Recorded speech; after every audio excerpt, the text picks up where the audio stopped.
I cheated, but what my husband did after was so much worse. Chapter 1, The Spark I Shouldn't Have Lit. Well, everyone has an opinion about what went down, but nobody really has the full story. I'm Savannah. I'm 30 years old, and let me tell you precisely how my husband Brian totally wronged me after I made the big mistake. Yes, I cheated. There. I've said it. But what Brian did afterwards was far worse than anything I ever thought. We were married for 5 years. Brian's a good man. Steady. Predictable. The kind of guy who comes home every night at 6:15, dinner at 7 sharp, watches the same 2 shows before bed, wakes up at 6, makes his coffee and does it all over again. And that's the issue right there. Predictability. I didn't want to ruin anything. I was simply starving for something new. Something that would make me feel like I'm alive. The sort of spark I once thought I had until life had become too damn gray. That's when Damon happened. He had an office adjacent to mine. We continued to bump into each other at the coffee shop. Innocuous at first, not just chit-chat. Then inside jokes. Then too much laughing about nothing. And I was looking forward to those 5-minute conversations more than I was looking forward to going home. He was spontaneous, charming, and most dangerous of all, he made me feel seen. It started with lunches, then drinks, then one night. I didn't go straight home. The extramarital relationship spanned 4 months. 4 months of stolen glances and guilty smiles. For months in which someone asked how my day had gone and most importantly, meant it. I knew it couldn't be right. I knew I was playing with fire. But I had not felt so alive for years. But the guilt was a storm raging inside of me, something I couldn't escape. Every time Brian would kiss my forehead or get me my coffee without even offering, I felt the worst person on the planet. So I cut it off. Cold turkey. I blocked Damon, I deleted the text, the whole thing. I thought I'd be able just to bear the guilt in silence and have time heal what I damaged. But time didn't help. It made it worse. The guilt was eating me alive, so one night I confessed. I sat across from Brian at our dinner table and told him everything. Every word felt like poison leaving my lips. I prepared for the worst. Yelling, smashing, a suitcase flying out the front door. But Brian didn't scream. He didn't cry in front of me either. He just stared. He then stood up, went into the bathroom and shut the door. I heard the tap flow. Then silence. A long, paining silence. When he emerged at last, his eyes had red streaks. He sat back down and questioned me, in hushed tones as if he didn't have the energy to speak louder. How long? Where did it happen? Do I love him? I answered everything. Then came the question I had not rehearsed for. Do you want to end our marriage? I broke down crying. No, I said. I wanted to make it right. I wanted him. I begged him to stay. And here's where everything started to feel like redemption. He didn't leave. He said, let's try. He said marriage meant working through the worst. And I trusted him. I felt like I was getting a second opportunity. What I didn't know, and couldn't possibly know at that moment, was that Brian had already begun forming a plan. And I was the very last person to find out I would be a piece in his game. Chapter 2, The Quiet Before the Storm. After that night I was all in. Brian said he wanted to work on us, and I took that as a sign. A lifeline. A second chance. I promised myself I'd become the kind of wife any man would be lucky to have. I needed him to see that I wasn't the woman who made that awful mistake. I was better. I could be better. So I gave it my all. I started cooking his favorite meals, even the complicated ones. His mom's 3-hour meatloaf, that spicy pasta he loved that I couldn't stand. I baked bread from scratch on weekends. I left handwritten notes in his lunchbox. I stuck, I love you post-its on the bathroom mirror. I even slipped one into his coat pocket with a little smiley face, just hoping he'd find it during the day and think of me. I bought lingerie. Not the cheap kind either. I'm talking the real deal, stuff that costs more than I should have spent. I cleaned every inch of the house until it gleamed. I did all the laundry. Made sure his favorite beer was stocked. I even learned to fold his shirts the way he liked. Military style, sharp corners, everything perfect.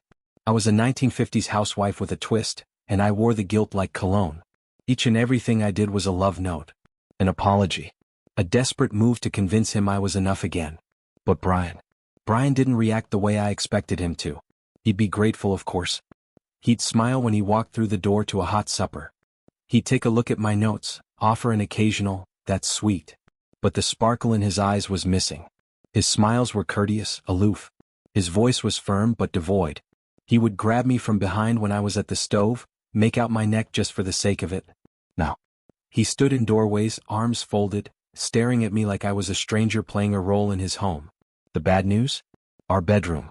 He had once been enthusiastic, one hands-on flirtatious, that sparkly sort of vibe that let me know he desired me even after 5 years.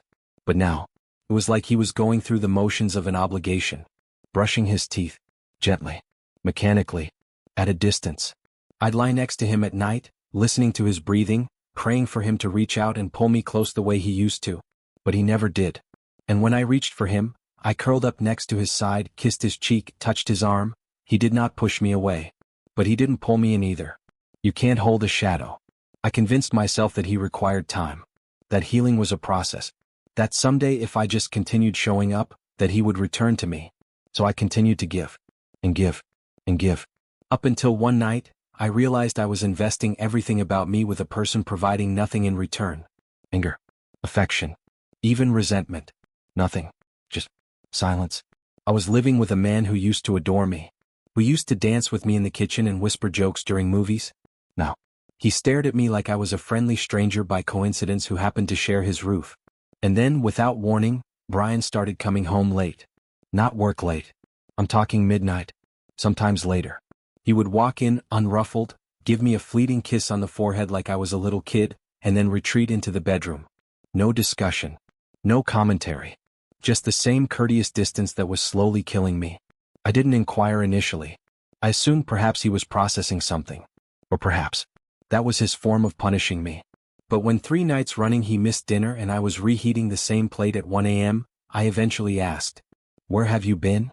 And Brian, my gentle, steady, silent Brian, looked at me with the softest eyes I have ever known and murmured, "That's not really your business anymore." Chapter 3, The Ghost in My Marriage. That's not really your business anymore. Those were the words that shattered me more than any insult ever could. Not said in anger. Not shouted or slammed down like a gavel in a courtroom. Just quiet. Matter of fact. Like I was no longer his wife, but someone who used to be. I didn't even know how to respond. I just stood there in the kitchen, dish towel in one hand, the other still holding his untouched dinner plate. My mouth opened but nothing came out. That night Brian went straight to bed. I sat on the couch, staring at the flickering TV, food gone cold in front of me, wondering how we'd become strangers in the same house. But it only got worse from there. He started turning his phone face down every time he put it on the table. Took it with him into the bathroom. Kept it in his pocket even when we were watching TV. He'd shower the second he got home, sometimes twice in the same night. I tried to tell myself I was imagining things. That this was just him needing space. That he wasn't doing what I feared. But then the phone call started. Late at night, I'd call him when he wasn't home. Just to check in. Just to hear his voice. Most times he wouldn't answer. It would go straight to voicemail. But one night he picked up. And in the background I heard music. Glasses clinking. People laughing. And then, a woman's laugh. Not just any laugh. A specific kind of laugh. The kind you do when you're leaning forward, hand on someone's arm, laughing at something that isn't really funny. I knew that laugh. I'd used that laugh with Damon. I asked him where he was. He paused just for a second. Out with coworkers, he said. I asked about the laugh. The pause before he answered was all the confirmation I needed. It's just background noise, he said. Don't worry about it. But I did. I worried about it constantly. I stayed up late. Watched the clock. Counted the hours between when he left and when he came home. I sniffed his clothes when he wasn't looking, hoping for or dreading any scent that didn't belong to me. I checked the mileage on his car. I even Googled bars near his office, trying to piece together where he might be. And every time I caught myself doing those things, I felt like a hypocrite. Because this was exactly how Brian must have felt during my affair. The paranoia. The anxiety. The ache of not knowing. Of wondering. Of trying to act normal when every nerve in your body is screaming something's wrong. I was drowning in the same storm I had once created. Then Jessica called me. She's my best friend. We've known each other since college. And the way she sounded on the phone, awkward, hesitant, I knew something was wrong before she even said the words. I saw Brian yesterday, she told me. My heart dropped. She said she saw him sitting in his car outside that little coffee shop downtown. He wasn't alone. There was a woman with him. Big sunglasses. Couldn't see her face. But Jessica was sure it was Brian. She recognized his stupid tie. The one with tiny blue polka dots he always wore on Wednesdays. She said it looked like the woman was touching his arm. Maybe holding his hand. I didn't ask questions. I didn't cry. I just thanked her and hung up. And then I sat there. In the quiet. In the exact kind of quiet I'd left Brian in, the night I told him about Damon. And for the first time I truly understood what I'd done to him. The kind of damage betrayal leaves behind. Not loud. Not explosive. Just slow and silent and sharp enough to hollow you out from the inside. And now, it was my turn. Chapter 4. The mirror of my mistake. I thought I understood guilt. But guilt is different when it's wrapped in uncertainty. When you don't have proof, just instincts, memories, and the echo of your own sin staring back at you. Every night Brian came home late, I wondered who she was. What she looked like. Whether she laughed at his dry jokes or asked about his day with the same curiosity I used to fake when I was hiding something. I tried to convince myself I had no right to feel hurt. I had started all of this. I had broken the vows first. But that didn't stop the ache. That didn't stop the jealousy, the fear. The fear that this woman, whoever she was everything I hadn't been. Faithful, exciting, trustworthy. That she would never betray him the way I did.